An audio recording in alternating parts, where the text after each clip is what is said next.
പ്രമേയ രോഗം വന്ന ഒരു 40-50 വർഷം സുഖമായിട്ട് ജീവിക്കാൻ നമുക്ക് കഴിയും. ഗ്ലോബൽ ഫിറ്റ്നസ് അക്കാദമിയിലേക്ക് നിങ്ങളെ സ്വാഗതം ചെയ്യുകയാണ്. ഇന്നത്തെ കണ്ടന്റിൽ ചർച്ച ചെയ്യുന്ന പ്രധാന വിഷയം പ്രമേഹ രോഗികൾ ശ്രദ്ധിക്കേണ്ട കാര്യങ്ങൾ. കാരണം നമ്മുടെ നാടുകളിൽ നിന്ന് കേരളം സത്യത്തിൽ ഒരു ഇന്ത്യയുടെ ഒരു ഹബ്ബ് അല്ലെങ്കിൽ പ്രമേയ രോഗത്തിന് ഹബ്ബായിട്ട് മാറിയിട്ടുണ്ട്.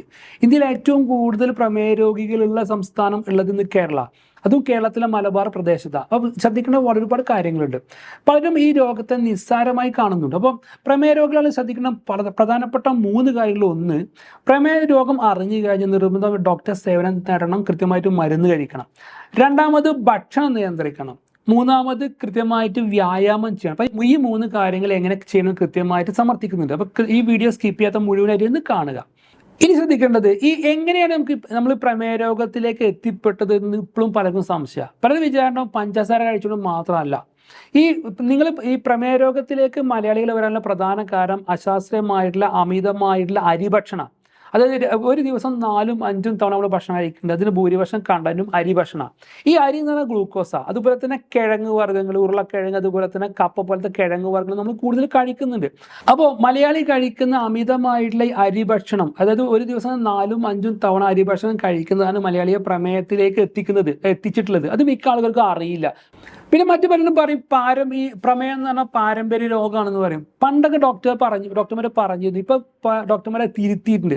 ഈ പ്രമേയം ഒരു പാരമ്പര്യ രോഗമാണെന്ന് പറയാനുള്ള കാരണം എന്താ വെച്ചാൽ, ഈ പ്രമേയ രോഗം എന്ന് പറഞ്ഞ സത്യത്തിൽ ഒരു രോഗമല്ല, ഒരു രോഗാവസ്ഥയാണ്. ഇതിന് പ്രധാന കാരണം നമ്മളെ ഭക്ഷണശീലങ്ങളാണ്. ഇപ്പോൾ മാതാപിതാക്കളെ ഭക്ഷണശീലങ്ങളായിരിക്കും മക്കൾക്കും ഉണ്ടായിരിക്കുക. അത് മാതാപിതാക്കൾ ശീലിപ്പിച്ചുള്ള ഭക്ഷണ രീതികളാവും മക്കൾക്ക് ഉണ്ടാകുക. അപ്പോൾ മാതാപിതാക്കൾ പ്രമേയ രോഗികളാണെങ്കിൽ അവർ പിന്തുടർന്നിട്ടുള്ള ഭക്ഷണ രീതികൾ ആ മക്കൾ ഫോളോ ചെയ്യുകയാണെങ്കിൽ എന്ത് ചെയ്യും, അത് അവർക്ക് വരാൻ സാധ്യത കൂടുതലാണ്. എന്നാൽ ഈ ന്യൂജൻ മക്കൾ എന്ത് ചെയ്യും, കൃത്യമായി ഇതിൻ്റെ കാരണം അറിഞ്ഞിട്ട് എന്ത് ചെയ്യുക, മാതാപിതാക്കൾ കഴിക്കുന്ന ഭക്ഷണത്തിൻ്റെ അപകടങ്ങൾ മനസ്സിലാക്കിക്കൊണ്ട് ആ നല്ല ആരോഗ്യകരമായ ഭക്ഷണ രീതി കഴിക്കുകയാണെങ്കിൽ മക്കൾക്ക് വരാൻ സാധ്യതയില്ല. അതായത് പ്രമേയ രോഗം എന്നുള്ളത് ഇന്ന് ശാസ്ത്രം പറയുന്നത് പാരമ്പര്യ രോഗമല്ല. മക്കൾക്ക് ഒരു വലിയ ടെൻഷൻ ആയിരിക്കും, മാതാപിതാക്കൾ 2 പേർക്ക് എന്തെങ്കിലും പ്രമേയമുണ്ട്, എനിക്കും പ്രമേയം വരാൻ സാധ്യത ഉണ്ട്. പ്രമേയ രോഗികളായിട്ടുള്ള മാതാപിതാക്കളുടെ ഭക്ഷണശീലങ്ങൾ മാറ്റി ഹെൽത്തി ഭക്ഷണശീലങ്ങൾ മക്കൾ ഫോളോ ചെയ്യുകയാണെങ്കിൽ മക്കൾ ഒരിക്കലും ഇത് വരാൻ സാധ്യതയില്ല. ഇത് പുതുതായിട്ട് ശാസ്ത്രം കണ്ടെത്തിയ ഒരു കാര്യമാണ്. പിന്നെ പ്രമേയ രോഗികൾ ശ്രദ്ധിക്കേണ്ട മറ്റൊരു കാര്യം, ഹാഫ് പ്ലേറ്റ് റൂൾ. അതായത് ഭക്ഷണം കഴിക്കുക വിചാരിച്ചോ, ഭക്ഷണം കഴിക്കുകയാണെങ്കിൽ പകുതി നമ്മുടെ പ്ലേറ്റിൻ്റെ പകുതി എന്ത് ചെയ്യുക, പഴങ്ങളും പച്ചക്കറികളും നിറക്കുക. വളരെ കുറച്ച് കണ്ടന്റ് മാത്രമേ ഉള്ളൂ ഈ അരി ഭക്ഷണം അല്ലെങ്കിൽ കാർബോഹൈഡ്രേറ്റ് അല്ലെങ്കിൽ ധാന്യങ്ങൾ കഴിക്കാൻ പാടും. അതൊരു ശീലാക്കി മാറ്റുക. നിങ്ങൾ ശ്രദ്ധിച്ചിട്ടുണ്ടോ, മലയാളം ഭക്ഷണ പ്ലേറ്റ് എങ്ങനെ, നമ്മുടെ പ്ലേറ്റിൽ ഏറ്റവും കൂടുതൽ ചോറായിരിക്കും. കാരണം ഇത് ഷുഗറാണ്.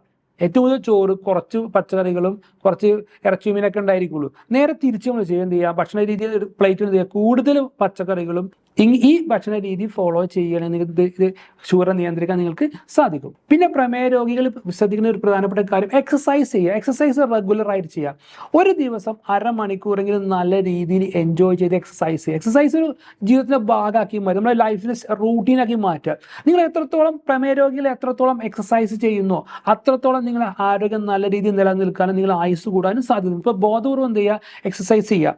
അപ്പോൾ റെഗുലറായിട്ട് എക്സസൈസ് ചെയ്യാൻ റെഡിയുള്ള ആളുകൾ എന്ത് ചെയ്യുക, നമുക്ക് കൃത്യമായി കമ്മ്യൂണിറ്റി ഉണ്ട്, നമുക്ക് ഒരു ആപ്പും കാര്യങ്ങളും കൃത്യമായിട്ടുണ്ട്. അപ്പോൾ എന്ത് ചെയ്യുക, നിങ്ങൾ എക്സസൈസ് റെഡി ആണെങ്കിൽ നിങ്ങൾക്ക് ലോകത്തിൻ്റെ എവിടെ ഇരുന്നുകൊണ്ട് നിങ്ങൾക്ക് എക്സസൈസ് ചെയ്യാം. ഇത് നമുക്ക് ഒരു ആപ്പ് ഉണ്ട്, ആപ്പ് ത്രൂ ലോകത്തിൽ എവിടെ നമുക്ക് ഓരോ ദിവസവും വ്യത്യസ്ത തരത്തിൽ എക്സസൈസ് നിങ്ങൾക്ക് ചെയ്യാൻ സാധിക്കും. അപ്പോൾ നമ്മുടെ കമ്മ്യൂണിറ്റിനെ കുറിച്ചുള്ള കൂടുതൽ വിവരങ്ങൾ നമ്മുടെ യൂട്യൂബ് പേജിൻ്റെ ഡിസ്ക്രിപ്ഷനിൽ കൊടുത്തിട്ടുണ്ട്, അതുമായി കണക്ട് ചെയ്താൽ മതിയാവും. അപ്പോൾ എക്സസൈസ് നമ്മുടെ ജീവിതത്തിൻ്റെ ഭാഗമാക്കി മാറ്റാൻ എല്ലാവരും ശ്രമിക്കുക. നിങ്ങൾ കൂടുതൽ ഹെൽത്തി ആയിരിക്കാൻ സാധ്യത കൂടുതലാണ്. പിന്നെ നിങ്ങൾ പ്രമേയ രോഗികളെന്ന് ശ്രദ്ധിക്കേണ്ടത്, വെള്ളം നല്ലവണ്ണം കുടിക്കുക. നല്ല ശുദ്ധമായിട്ടുള്ള വെള്ളം കൂടുതൽ കഴിയുന്നത്ര കുടിക്കാൻ ശ്രമിക്കുക. ഒരു കാരണവശാലും കൊക്കക്കോള അല്ലെങ്കിൽ പെപ്സി പോലത്തെ സോഫ്റ്റ് ഡ്രിങ്ക്സ് കുടിക്കരുത്. കാരണം ഈ കൊക്കക്കോളയിലും പെപ്സിയിലുള്ളത് 40 അല്ലെങ്കിൽ 50% ഷുഗറാണ് അതിലുള്ളത്. ഒരു 100% എന്ത് ചെയ്യുക, ഈ സോഫ്റ്റ് ഡ്രിങ്ക്സ് ഒഴിവാക്കുക. ശുദ്ധമായിട്ട് വെള്ളം കുടിക്കാൻ വേണ്ടി മാത്രം പരിശീലിക്കുക. മറ്റൊന്ന് സ്ട്രെസ് ഒഴിവാക്കുക. അതായത് നമുക്ക് പല ജോലികളും ഭയങ്കര സമ്മർദ്ദമുള്ള ജോലികളുണ്ടായിരിക്കാം, അല്ലെങ്കിൽ എന്ത് ചെയ്യുക, വീട്ടിൽ പല മാനസിക പ്രശ്നങ്ങൾ കൊണ്ട് പല സമ്മർദ്ദങ്ങളും ടെൻഷനൊക്കെ ഉണ്ടായിരിക്കാം. അപ്പോൾ കൂടുതലായിട്ട് സ്ട്രെസ് നിങ്ങൾ അനുഭവിക്കുകയാണെങ്കിൽ നിങ്ങളുടെ ശരീരത്തിൽ അറിയാതെ എന്ത് ചെയ്യും, ഷുഗറിൻ്റെ അളവ് കൂടും. അപ്പോൾ സ്ട്രെസ്സുള്ള ജോലികൾ ചെയ്യുന്ന ആളുകൾ എന്ത് ചെയ്യുക, സ്ട്രെസ് റിലീസ് ചെയ്യാൻ പലതും പ്രാക്ടീസ് ചെയ്യുക, മെഡിറ്റേഷൻ പ്രാക്ടീസ് ചെയ്യുക, അല്ലെങ്കിൽ നമുക്ക് ഒരു ദിവസം ഒരു അരമണിക്കൂറെങ്കിലും നമ്മൾ ഇഷ്ടപ്പെട്ട ഹോബികൾക്ക് വേണ്ടി സമയം കൊടുക്കുക.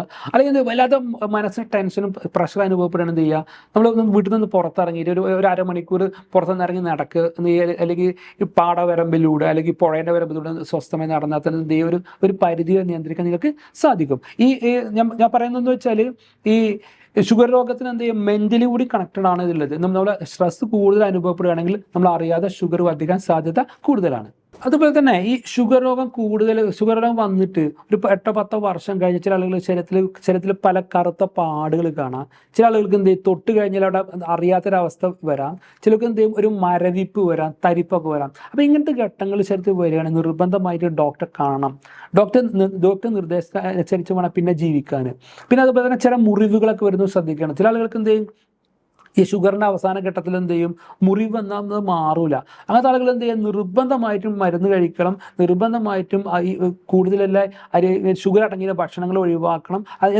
ഇത് കൃത്യമായിട്ട് മരുന്ന് കഴിക്കുക, ഷുഗർ അടങ്ങിയുള്ള ഭക്ഷണങ്ങൾ കൺട്രോൾ ചെയ്യുക, പിന്നെ നല്ല രീതിയിൽ വ്യായാമം ചെയ്യുക. ഒരു പരിധി വരെ ഈ അവസ്ഥ രക്ഷപ്പെടാൻ സാധ്യത കൂടുതലാണ്. അപ്പോൾ ചുരുക്കി പറയുകയാണെങ്കിൽ ഇപ്പോൾ പ്രമേയ രോഗം എന്ന് പറഞ്ഞാൽ നമ്മുടെ നാട്ടിലത്തെ ആളുകൾ ഭീകരമായിട്ട് രോഗമായിട്ടാണ് കാണുന്നത്. ഇത് സത്യത്തിൽ പ്രമേയ രോഗം എന്നുള്ളത് ഒരു സത്യത്തിൽ ഒരു രോഗമല്ല, ഒരു രോഗാവസ്ഥയാണ്. ഇപ്പോൾ ഈ രോഗം വന്നു കഴിഞ്ഞാൽ ഒരു ടെൻഷൻ അടിക്കേണ്ട ആവശ്യമില്ല. നിങ്ങൾ കൃത്യമായിട്ട് എന്ത് ചെയ്യാം, ഡോക്ടറെ കാണുക, ഡോക്ടർ പറഞ്ഞ രീതിയിൽ മരുന്നുകൾ കഴിക്കുക. പിന്നെ ശ്രദ്ധിക്കേണ്ട ഭക്ഷണം. പ്രമേയ രോഗത്തിന് കാരണം അശാസ്ത്രീയമായിട്ടുള്ള ഷുഗർ അല്ലെങ്കിൽ കാർബോഹൈഡ്രേറ്റ് നമ്മുടെ ശരീരത്തിൽ അധികം വന്നതുകൊണ്ടാണ് പ്രമേയ രോഗം വരുന്നത്. അപ്പോൾ അതിനനുസരിച്ച് നിയന്ത്രണത്തിലുള്ള എന്ത് ചെയ്യുക, ഭക്ഷണങ്ങൾ കഴിക്കുക. പിന്നെ എക്സസൈസ് റെഗുലറായിട്ട് ചെയ്യുക. അപ്പോൾ ഈ 3 കാര്യം, ഡോക്ടറെ കാണുക, മരുന്ന് കഴിക്കുക, രണ്ടാമത് ഫുഡ് കൺട്രോൾ ചെയ്യുക, വളരെ പ്രധാന ഫുഡ് കൺട്രോൾ ചെയ്യുക, മൂന്നാമത് എക്സസൈസ് ചെയ്യുക. ഈ 3 കാര്യങ്ങൾ നിങ്ങൾ കൃത്യമായിട്ട് ഫോളോ ചെയ്യുകയാണെങ്കിൽ പ്രമേയ രോഗത്തെ നിങ്ങൾക്ക് എന്ത് ചെയ്യുക, കീഴ്പ്പെടുത്താൻ സാധിക്കും. പ്രമേയം ഒരിക്കലും നിങ്ങളെ കീഴ്പ്പെടുത്തില്ല. പ്രമേയ രോഗം വന്ന ഒരു 40-50 വർഷം സുഖമായിട്ട് ജീവിക്കാൻ നമുക്ക് കഴിയും. അപ്പോൾ ഈ വീഡിയോ നിങ്ങൾക്ക് ഇഷ്ടപ്പെടുകയാണെങ്കിൽ ഇപ്പോൾ തന്നെ സബ്സ്ക്രൈബ് ചെയ്യുക. നിങ്ങളെ സുഹൃത്തുക്കളായിട്ടുള്ള പ്രമേയ രോഗികൾക്ക് ഇത് അയച്ചു കൊടുക്കുക. മറ്റൊരു വിഷയമായി നമുക്ക് അടുത്ത ക്ലാസ്സിൽ കാണാം. Okay, thank you.